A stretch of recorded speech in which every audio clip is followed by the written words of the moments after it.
and the indie band on the speaker soothes my brain. So I'll remain within the sounds of Starbucks. I tried to brew my own ale, but felt so quiet and alone.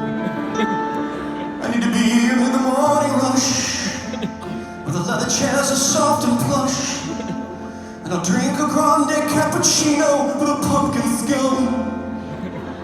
Charge my phone and listen to the sounds of Starbucks. Then I heard an awful scream. They had totes run out of cream.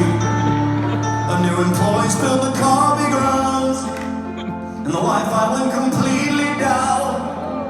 And a lady in yoga pants threw her latte up the wall. The cops were called.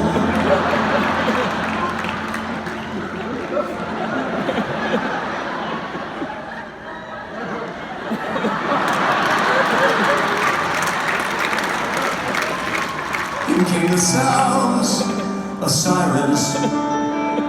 In the drive-thru lane I saw 1,000 hipsters, maybe more. People paying without drinking. People waiting, they were all freaking.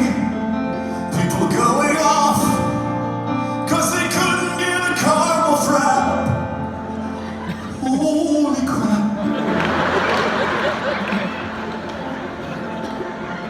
A riot started at Starbucks while a Bible study prayed.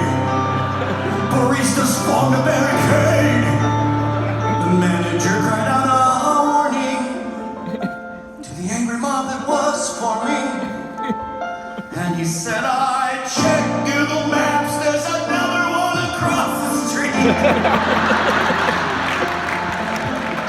So we stampede. Return to the sound